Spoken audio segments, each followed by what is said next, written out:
मैं नहीं मानता कि बाबर कप्तान है।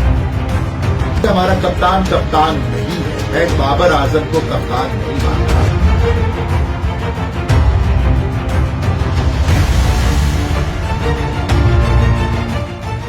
एक जबरदस्त किस्म का ऑपरेशन किया जाएगा वर्ल्ड कप हारने के बाद। उसमें रमीज राजा साहब, मुझे नहीं पता अभी तक कैसे बरकरार है वो, उसमें सकलैन साहब भी वापस इंग्लैंड चले जाएंगे, उसमें यूसुफ साहब भी टेलीविजन से आ जाएंगे और बैठाल के बड़े बड़े दावे और बड़े बड़े जो है ना वो नक्शे करेंगे बैठ करके।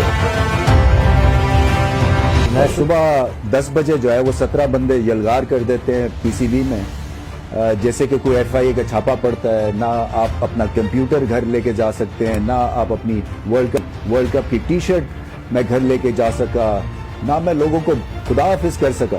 नेशनल टीम के लिए हमें फॉरेन कोचेस चाहिए। They are not qualified coaches, they are big stars. तो दो अलग चीजें।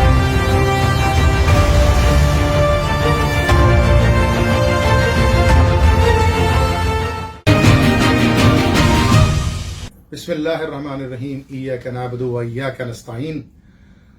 बाज़ीचा अतफाल है दुनिया मेरे आगे, होता है शब रोज तमाशा मेरे आगे। ये बात गालिब सदियों पहले कह चुके थे और आज पाकिस्तान के हर शोबे में, हर महकमे में, हर जगह ये शेर इतना फिट होता है जाकर के कि जिसकी मिसाल कभी नहीं मिली आज तक पाकिस्तान की तारीख में। चाहे वो रिजीम चेंज ऑपरेशन हो, चाहे वो सिंध हाउस हो, चाहे वो कत्ल के केसों की माफी हो ताकि नेशनल असम्बली के अंदर जाकर इमरान खान के खिलाफ वोट दिया जाए, वोट ऑफ नो कॉन्फिडेंस को कामयाब किया जाए। सब कुछ सियासत में हो रहा है, हर कोई हर महकमे में हो रहा है, लेकिन क्रिकेट के साथ जो कुछ हो रहा है इसकी मिसाल दुनियाए क्रिकेट की तारीख में कभी नहीं मिलती। पाकिस्तान की क्रिकेट का खिलवाड़ जिस तरह से किया जा रहा है, आप अंदाजा लगाइए कि रमीज राजा से ना तो मुझको कोई हमदर्दी है, ना ही कोई उन्होंने ऐसे कोई आसमानी काम किए कि जिसकी वजह से उनके जाने से पूरी कौम जो है वो अशबार है और रो रही है और बड़ा परेशान है। रमीज राजा से कोई हमदर्दी नहीं है। हाँ, ये जरूर है कि उनको क्रिकेट की जानकारी है, उन्होंने क्रिकेट खेली है, अच्छी खेली है या बुरी खेली है, ये सवाल नहीं है। फैसले सही थे या गलत थे। सबसे बड़ी बात यह कि वो यस मैन बने हुए थे इमरान खान साहब के, और वो हर गलत काम इमरान खान साहब का उस पर हामी भरते चले जा रहे थे। दुनिया की चीजें उन्होंने गलत की, लेकिन साथ साथ पाकिस्तान की इज्जत को भी बरकरार रखने की कोशिश की किसी हद तक। लेकिन जिस तरह से रमीज राजा के कमरे में एफआईए के लोग दाखिल हुए, जिस तरह से रमीज राजा की बेइज्जती की गई उस वक्त, जबकि एक टीम जो सालों से पाकिस्तान नहीं आई थी वो पाकिस्तान का दौरा कर रही हो और रमीज पीसीबी के चेयरमैन के कमरे के अंदर छापे मारे जाएं और कुछ लोगों को पैसे देकर ये कहा जाए कि जाओ उसकी तजलील करो, उसके कपड़ों की छींतड़े उतारो और उसकी बेइज्जती करो। तो असल मसला यह था कि उनको रमीज राजा से कुछ नहीं था, उनको सिर्फ और सिर्फ पाकिस्तान के छींतड़े उतारने थे, उनको पाकिस्तान की बेइज्जती करनी थी, उनको उन गैर मुल्की मेहमानों के सामने पाकिस्तान की इज्जत का शिराजा बिखेरना था। ये किया है उन लोगों ने जिनको हम पर मुसल्लत किया गया है। और किन लोगों के लिए किया है? उन लोगों के लिए किया है कि जो जीनत अमान बने बैठे हुए थे, एक चाइना के बने हुए अमिताभ बच्चन के बराबर में उनकी गोद में सर रख करके कश्ती में सैर कर रहे थे, उनको लाने के लिए रमीज राजा के साथ बेइज्जती की गई, बल्कि पाकिस्तान की इज्जत का शिराजा बिखेर दिया गया। मैं सिर्फ एक बात आज करता हूं, मैं ये कहता हूं कि खुदारा पाकिस्तान से इतना ना खेलो कि वो पलट के पंजा तुम्हारे मुंह पे मार दे।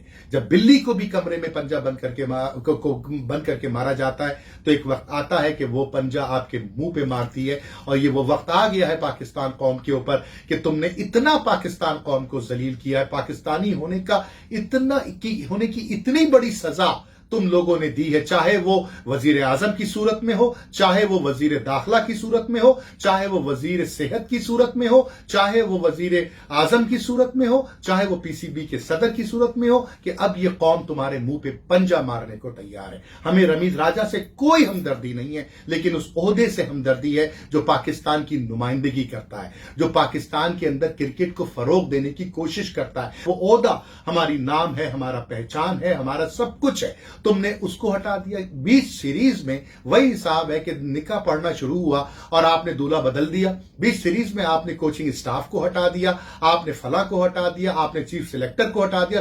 ये सब गलत काम कर रहे थे। मेरी ही वीडियोस में उठा के देख लीजिए, कोई मेरिट पे काम नहीं कर रहा था। जब काम नहीं कर रहा था तो खुदारा 2 हफ्ते इंतजार कर लेते। 2 हफ्ते बाद जब ये जहाज में बैठ के न्यूजीलैंड की टीम घर चली जाती तो फिर इनको इज्जत के साथ फारिग करते। सकलैन मुश्ताक का कॉन्ट्रैक्ट तो वैसे ही जनवरी में खत्म हो रहा था, आपने जलील करके उसको निकाला और अपने मनपसंद लोगों को लाने की कोशिश की। उनकी मेरिट क्या है? नजम सेठी की मेरिट क्या है? मुझे जवाब दे कोई कि ये क्या मेरिट है। यही मेरिट है ना कि नवाज शरीफ साहब आप बहुत अजीम है, उनकी अहलिया नून लीग की जो मखसूस नशिस्तों की एमपीए हैं, फला ये फला वो उनके इस्टेब्लिशमेंट से ताल्लुकात हैं।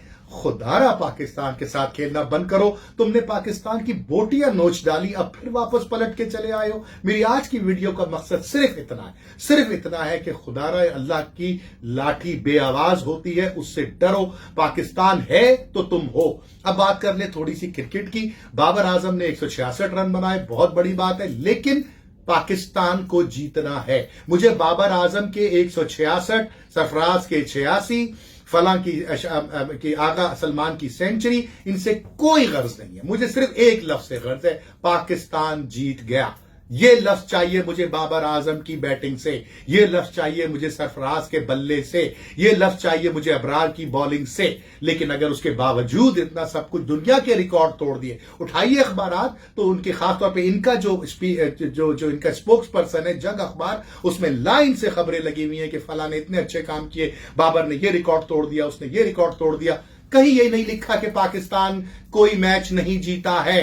पाकिस्तान एशिया कप में दोनों गेम हार के फाइनल हार के आया, पाकिस्तान वर्ल्ड कप हार के आया, पाकिस्तान इंग्लैंड के खिलाफ व्हाइट वॉश करके बैठा हुआ है, कप्तान को कप्तानी नहीं आती। कहीं नहीं ये लिखा होगा, क्योंकि ये लिखने के लिए वो तैयार नहीं है, क्योंकि इससे उनकी बदनामी हो रही है, उनके अखबार की, उनके सोच की, उनके विजन की। पाकिस्तान से कोई लेना देना नहीं। तो फिर मैं ये कहूंगा, मैच चल रहा है, बाबर आजम बहुत अच्छी बैटिंग करके चले गए, सबने बहुत अच्छा किया, आखिरकार रिजवान को घर बैठाल दिया, सरफराज। अच्छा ये भी देखिए, जरा अकल देखिए उन लोगों की कि जो हमारे ड्रेसिंग रूम में और हमारे डग आउट में बैठे हुए हैं कि 12वां खिलाड़ी कप्तान नहीं बन सकता। इसी तरह से जब बाबर आजम साहब कप्तानी फरमा रहे थे और वो जो फील्ड रिस्ट्रिक्शन का था, स्लो ओवर रेट के ऊपर उनको 5 खिलाड़ी फील्ड सर्कल में लेने पड़े थे उस T20 के दौरान। लेकिन हमारे जो सूरमा माजी के अजीम खिलाड़ी जो डग आउट में बैठे थे, उनको अकल नहीं आई, क्योंकि वो तो चेक लेने बैठे हुए। यही कुछ शिकायतें मुझे रमीज राजा से हैं, आपको भी हैं, मुझको भी हैं। लेकिन जिस तरह रमीज राजा को इन्होंने जलील किया है, खुदा की कसम कोई पाकिस्तानी